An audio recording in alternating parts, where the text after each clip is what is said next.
இப்போ எங்கே பார்த்தாலும் புட்ரீசல் மாதிரி கடைங்க. எங்கேயாவது காம்ப்ளெக்ஸில் கடை வாடகைக்குன்னு போர்டு போட்டிருந்தா போதும், உடனே கடை ஓனருக்கு ஃபோனை போட்டு எவ்வளோ வாடகை எவ்வளோ அட்வான்ஸுன்ற டேட்டாலாம் கலெக்ட் பண்ணி வியாபாரம் பண்ணுறேன் அப்படின்னு ஏதாவது ஒரு கடையை ஆரம்பித்து வியாபாரத்தை ஆரம்பிச்சிருவோம். உங்கள் மனசாட்சியை தொட்டு சொல்லுங்கள், அந்த வியாபாரத்தில் ஏதாவது முன் அனுபவம் இருக்கா? இல்லை அந்த வியாபார சம்பந்தமான கடைகளை வேலை பார்த்துருக்கீங்களா? எதுவுமே கிடையாது. அப்படி அந்த வியாபார சம்பந்தப்பட்ட நாலேஜ் எதுவுமே இல்லாமல் எந்த நம்பிக்கையில் உங்கள் கடைக்கு மக்கள் தேடி வருவாங்கன்னு நீங்கள் நினைக்கிறீங்க? குருட்டு நம்பிக்கையோட கடையை ஆரம்பிக்கிறீங்க. எல்லாரும் கடையை வச்சுருக்காங்க, நானும் வச்சுருக்கேன். எவனோ ஒருத்தன் பில்டிங்க்கு நீங்கள் கரண்ட் பில்லை கட்டி அவள் வாங்கின லோனை நீங்கள் வாடகைன்ற பேரை அதை கட்டிகிட்டு இருக்கீங்க. வெட்ட வெளிச்சமாக வியாபாரம் ஆகுதோ இல்லையா? கடையை திறந்த உடனே பத்தி ஏற்றி வச்சுட்டு உட்காந்துட வேண்டியதானே? ஏதாவது அன்றைய பொழுது ஒரு 100 ரூபாய்க்கு வியாபாரம் இருக்குமா? ஒன்றும் கிடையாது. மாதம் மாதம் கையை விட்டு வாடகை கொடுத்தது தான் மிச்சம்.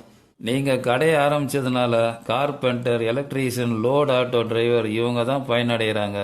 உங்களுக்கு ஏதாவது அந்த கடையினால் பிரயோஜனம் இருக்கா? எப்படியோ அந்த கடையில் 2 லட்சம் மூலதனமாக போட்டிருப்பீங்க. அந்த காசை பேங்க்கில் போட்டிருந்தா ஒரு 1200 கிடைச்சிருக்கும் மாதம் மாதம். அந்த 2 லட்சம் ஆசைலாம் அப்படியே இருக்கும். இப்போ அதுவும் போச்சு கடை ஆரம்பித்ததுனால. இந்த மாதிரி முன் அனுபவமே இல்லாமல் வியாபாரம் ஆரம்பித்தோன்னா நமக்கு நஷ்டமும் வந்து ஒரே வருஷத்தில் கடையை மூடிட்டு வியாபாரம் வேண்டாம்னு வீட்டுக்கு வந்துடுவோம். நாம் போனால் என்ன, நம்மளை மாதிரி இழிச்சவன் அடுத்து அந்த கடைக்கு ரெடியாக இருக்கான். ஆக மொத்தம் அந்த கடை ஓனருக்கு மாதம் மாதம் வாடகை கல்லாப்பட்டியில் வந்து விழுந்துக்கிட்டே இருக்கும். ஒரு நஷ்டமும் கிடையாது.